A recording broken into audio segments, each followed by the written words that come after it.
Bienvenidos al informativo semanal de Magnífica Televisión, dedicado a ofrecer las últimas noticias sobre la Iglesia.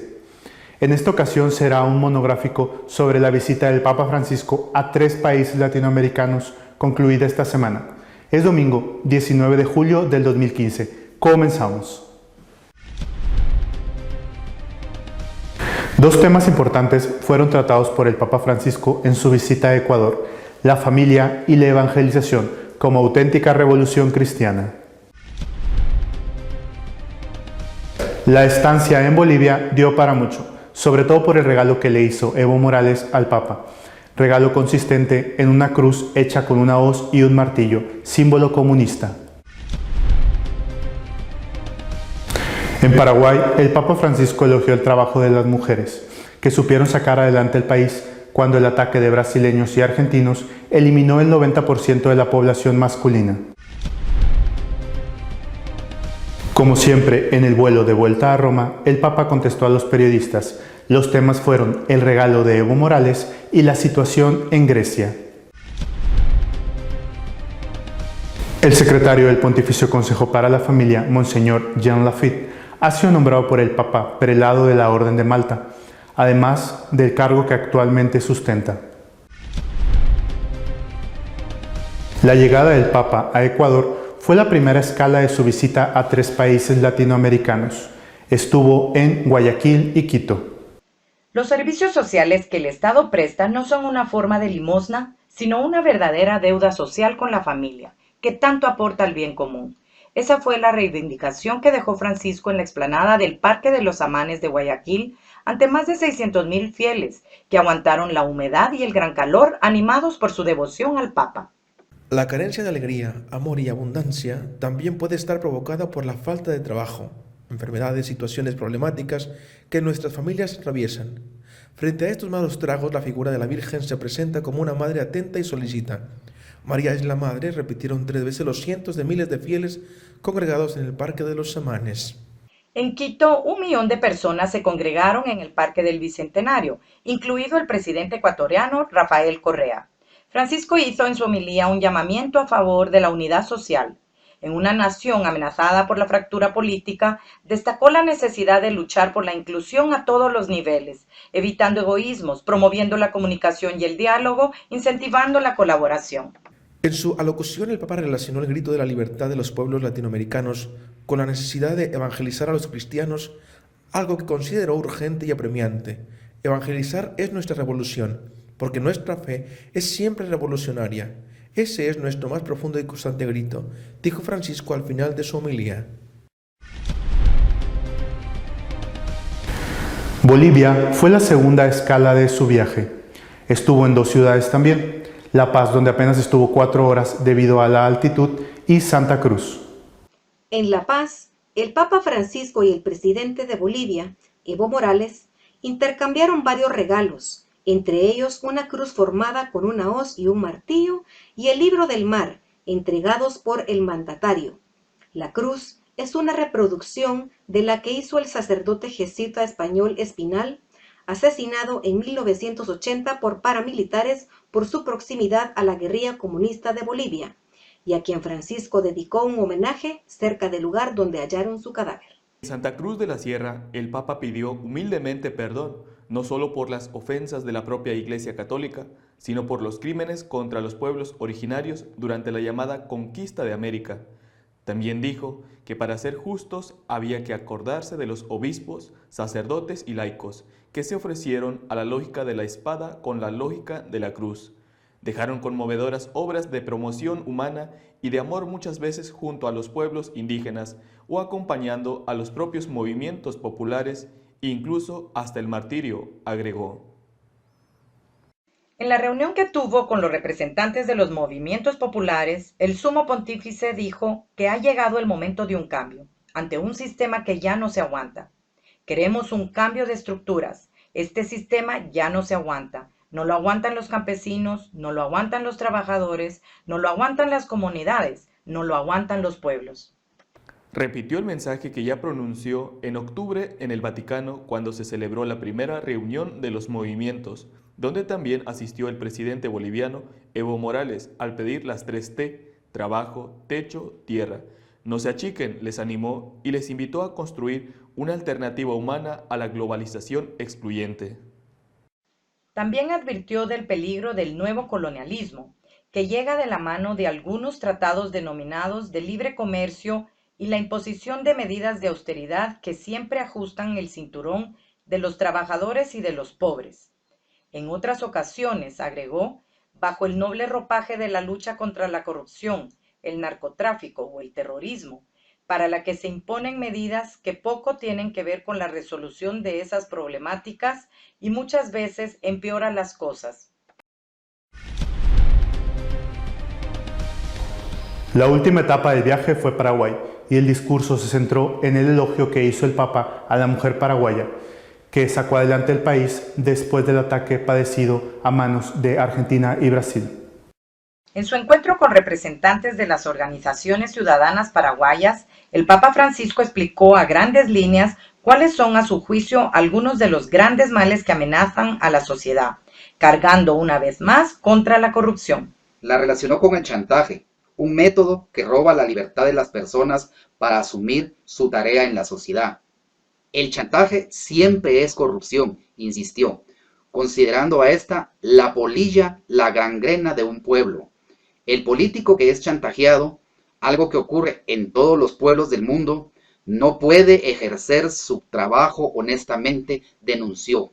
Si un pueblo quiere mantenerse con dignidad, tiene que desterrar estos males. Ante las máximas autoridades del país, entre las que se encontraba el presidente Horacio Manuel Cartes Jara, pidió una justicia rápida y clara que permita disminuir el número de personas encarceladas en espera de sentencia, un mal común en buena parte de los países latinoamericanos. Durante su segundo día en Paraguay, Francisco visitó además el corazón espiritual del país, el santuario mariano de Cacupé, donde celebró ayer una misa ante cientos de miles de fieles. Dedicó su homilía a aplaudir la fuerza que demostraron las mujeres de ese país durante la guerra de Argentina, Brasil y Uruguay contra Paraguay, en la que falleció el 90% de la población masculina del país. Por último, visitó uno de los barrios marginales de Asunción, el Bañado Norte, ante los marginados de la capital paraguaya que le consideraron padre, hermano, compañero y uno más entre nosotros, advirtió que una fe sin solidaridad es una fe muerta y mentirosa. Criticó a quienes se consideran muy católicos, pero aseguran no saber lo que ocurre en los suburbios de sus poblaciones. Por muchas misas a las que vayas los domingos, si no tienes un corazón solidario, si no sabes lo que pasa en tu pueblo, tu fe es muy débil, está enferma o está muerta, dijo el Papa Francisco. El Papa contestó a las preguntas de los periodistas en su vuelo de regreso a Roma y a otras cuestiones abordadas durante este diálogo. El Papa Francisco aseguró que no se ofendió por el crucifijo sobre la hoz y el martillo que le regaló el presidente boliviano Evo Morales. Yo entiendo esta obra, para mí no fue una ofensa, dijo, y aclaró que hay que contextualizarla con el momento en el que vivió el artista que la creó, el jesuita español afincado en Bolivia, Luis Espinal, torturado y asesinado. El Papa indicó que no sabía que el padre Espinal era también escultor y poeta, y calificó el objeto de arte de protesta. Reconoció que el arte de protesta en algunos casos puede ser ofensivo, pero que esta vez no lo fue y que se ha llevado consigo el regalo que le hizo Morales. Francisco explicó que el padre Espinal era uno de los exponentes de la teología de la liberación, en la que una de sus muchas ramas proponía el análisis marxista de la realidad. En la reunión que tuvo con los representantes de los movimientos populares, el sumo pontífice dijo que ha llegado el momento de un cambio ante un sistema que ya no se aguanta. Queremos un cambio de estructuras. Este sistema ya no se aguanta. No lo aguantan los campesinos, no lo aguantan los trabajadores, no lo aguantan las comunidades, no lo aguantan los pueblos.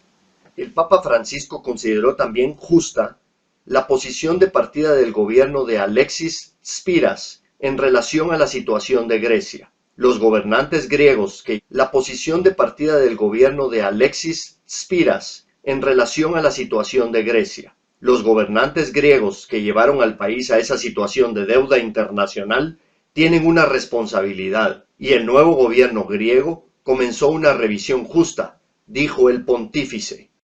También advirtió del peligro del nuevo colonialismo que llega de la mano de algunos tratados denominados de libre comercio y la imposición de medidas de austeridad que siempre ajustan el cinturón de los trabajadores y de los pobres.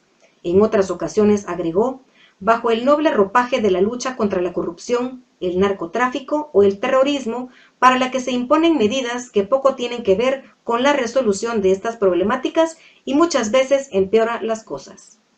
E instó a crear un camino de vigilancia para que otros países no vuelvan a caer en el mismo problema, porque este camino de los préstamos y las deudas así no termina nunca, señaló el Papa.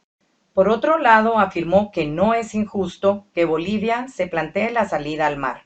Siempre hay una base de justicia cuando hay un cambio de límites territoriales y sobre todo después de una guerra. Yo diría que no es injusto plantearse una cosa de ese tipo.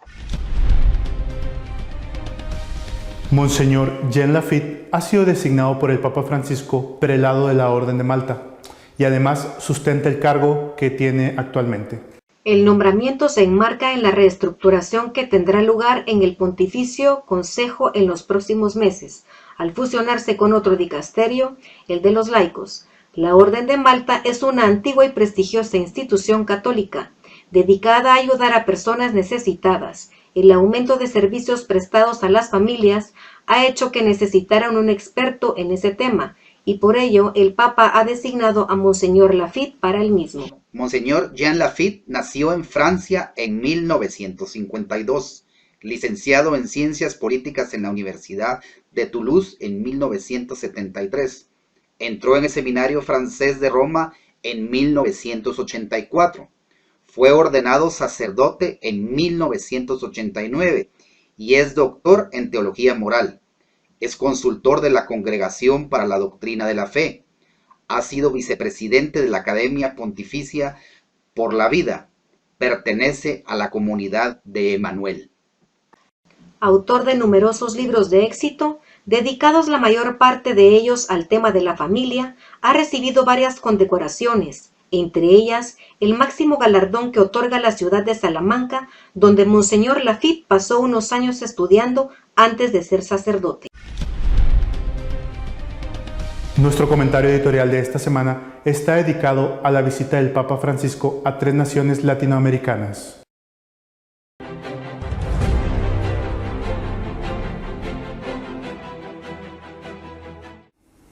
El Papa ha terminado su primer viaje a aquella parte de Latinoamérica donde se habla español, porque ya estuvo en Brasil con motivo de la Jornada Mundial de la Juventud. Ha sido acogido en los 3 países que ha visitado, Ecuador, Bolivia y Paraguay, con gran entusiasmo. Un entusiasmo propio del pueblo católico latinoamericano. Hay que recordar que también el Papa Juan Pablo II, que visitó estos 3 mismos países, entre otros, fue recibido con un idéntico entusiasmo. Este calor y este color es propio de este bendito pueblo católico y por lo tanto lo raro hubiera sido ciertamente otra cosa. Ahora, después del viaje, ¿qué? Yo creo que esto es lo importante ahora. Después del viaje, lo que debe de quedar es el mensaje que el Papa ha dicho en los 22 discursos que ha pronunciado. Si esto no es así, bueno, pues el calor, el afecto del pueblo, el entusiasmo que el pueblo ha recibido, que el mundo ha visto a través de los medios de comunicación, es muy importante, pero no es lo suficiente. Es necesario, por lo tanto, ahora acoger, profundizar y sobre todo llevar a la práctica el mensaje que el Papa ha querido transmitir durante su visita. Yo recuerdo todavía el efecto que causó en mí y en otros, desde luego aquella visita de San Juan Pablo II a Madrid, cuando nos dijo: no dejéis que os arrinconen en las sacristías. Y desde entonces todos entendimos que la calle era también nuestra y que había que expresar nuestras convicciones pacíficamente, pero también de forma pública. Es decir, ahora los obispos de los 3 países y de toda Latinoamérica, de la Iglesia en su conjunto, tienen la importantísima tarea de meditar con calma sobre ese mensaje papal y de ver cómo lo pueden llevar a la práctica. Es, por lo tanto, un tiempo de estudio, de profundización, de discernimiento y de aplicación. De lo contrario, si solamente ese entusiasmo, será como el famoso efecto soufflé, ese dulce que crece y que de repente se desinfla y se queda en nada. Y esto suele ser frecuente en aquellas latitudes. Es hora, por lo tanto, de ver qué ha dicho el Papa e intentar practicarlo para acoger el mensaje que Jesucristo a través de él haya dicho a cada persona, a cada familia, a cada pueblo. Mientras tanto, para la inmensa mayoría, por desgracia, lo que quedan son las anécdotas. Anécdotas que a veces no tienen nada que ver con lo que el propio Papa ha dicho o ha hecho, o que son frases dichas al azar. La anécdota de este viaje, aquello de lo que todos hablan, pues el ya famoso crucifijo formado por una hoz y un martillo, símbolo del comunismo y hecho por un sacerdote jesuita comunista, marxista, como el propio Papa reconoció. Bueno, pues si esa es la anécdota, hay que reconocer que Evo Morales le ha robado al Papa el viaje, porque no se habla de otra cosa. Y esto sería una lástima. Es una lástima que del viaje del Papa a Brasil, la Jornada Mundial de la Juventud, magnífico viaje y magníficos mensajes, lo que se recuerde sea la frase dicha en el avión de vuelta: ¿quién soy yo para juzgar a nadie? O que del viaje a Sri Lanka y a Filipinas, extraordinario viaje, lo que se recuerde sea la frase donde se compara a las madres católicas que tienen muchos hijos con las conejas. Es decir, coger el rábano por las hojas y no ir al meollo, a lo esencial, es una lástima. Tenemos que hacer un esfuerzo para separar el grano de la paja. Dejemos la paja a un lado y vayamos al grano. Vamos al mensaje, vamos a profundizar en el mensaje y vamos a evitar que determinadas cosas que pueden ser circunstanciales, pintorescas, anecdóticas, se conviertan en lo más importante. Para mí, personalmente, si tuviera que elegir una frase, elegiría de todo lo que he escuchado y he seguido atentamente y he tenido que además resumir cada uno de los discursos, es decir, que me los he trabajado. Y tuviera que quedarme con una sola frase, sería una del apóstol Santiago, de la carta del apóstol Santiago, que el Papa hace suya. La fe sin obras es una fe muerta. La fe sin amor, sin compasión, sin caridad, es una fe muerta. La fe sin obras es una fe muerta. Repito, es una frase del apóstol Santiago que el Papa hace suya. ¿Pero qué obras? Las obras católicas, las obras del Evangelio, las obras de la paz, las obras de la justicia, no las obras de la demagogia, no las obras del asesinato, no las obras de la violencia, que fueron camufladas con los bellos nombres de la justicia y de la democracia, no las obras que usó el marxismo, las obras evangélicas y no las obras de las ideologías que, como el propio Papa ha dicho también en este viaje, engañan a la gente y lo único que hacen es hacerles daño. Hasta la semana que viene, si Dios quiere. Si desean estar al día en lo que va sucediendo en nuestra iglesia, pueden hacerlo desde nuestra página web de Noticias y Apologética, católicosonline.org. Durante los meses de julio y de agosto, a pesar de las vacaciones, mantendremos este informativo quincenalmente. Nos vemos hasta dentro de 2 semanas, si Dios quiere.